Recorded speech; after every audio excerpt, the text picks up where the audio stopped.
चाको राखे साइयाँ। एक बार मेरे पिताजी बहुत रुग्ण हो गए। मुझे विदित हुआ तो मैं लाहौर से जलालपुर जट्टा की ओर चल पड़ा। गाड़ी में सवार होने से पूर्व अपने छोटे भाई लाला त्रिलोक चंद को खारिया में तार दे दिया कि पिताजी रुग्ण हैं और मैं वहां पहुंच रहा हूं। लाला त्रिलोक चंद खारिया में वकालत करते थे। तार पहुंचा तो वह कचहरी में खड़े एक अभियोग के संबंध में वाद विवाद कर रहे थे। तार को पढ़ते ही उन्होंने मुंशी से कहा, अभी 3:15 बजे हैं, 3:30 बजे गुजरात के लिए लॉरी जाती है।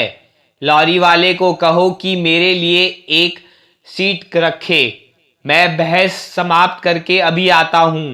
किंतु बहस हो गई कुछ लंबी। 3:30 बजे समाप्त नहीं हुई। बस वाले ने समाचार भेजा, समय हो गया है। लाला त्रिलोक चंद ने कहा, थोड़ी देर ठहरो, मैं अभी आता हूं। लारी वाले ने कुछ समय तक और प्रतीक्षा की। 3:45 बज गए, किंतु बहस फिर भी समाप्त नहीं हुई। दूसरे वकील ने कोई नई बात उपस्थित कर दी, उसका उत्तर देना आवश्यक था। लाला त्रिलोक चंद ने लारी वाले से के पास फिर संदेश भेजा, परंतु 4 बजे भी छुटकारा नहीं मिला। 4 बजे तक प्रतीक्षा करने के बाद लारी वाला यह कहकर चला गया कि अब और प्रतीक्षा नहीं की जा सकती, दूसरे यात्री भी तंग आ गए हैं। कोई 4:30 बजे के लगभग लाला त्रिलोक चंद जी को छुटकारा मिला। बाहर आकर जब देखा कि लारी वाला चला गया है तो बहुत क्रोध में आए और अपने भाग्य को कोसा। पिताजी रुग्ण हैं, मुझे जलालपुर पहुंचना है, अब पहुंचूं कैसे? लारी वाले को कोसा, इसे मैंने कत्ल के मुकदमे से बचाया था, यह बदला दिया इसने। थोड़ी देर प्रतीक्षा भी ना कर सका। कैसे रूखे लोग हैं। अब मैं क्या करूं, कैसे पहुंचूं पिताजी के पास? इस प्रकार सोचते हुए वे निराश और उदास बने सड़क पर खड़े थे कि झेलम की ओर से एक मोटर आती हुई दिखाई दी।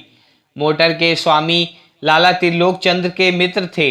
मोटर में स्वयं बैठे थे, गुजरात जा रहे थे। लाला त्रिलोक चंद को देखकर उन्होंने मोटर खड़ी कर ली। त्रिलोक चंद ने पूछा, इतने उदास क्यों हो?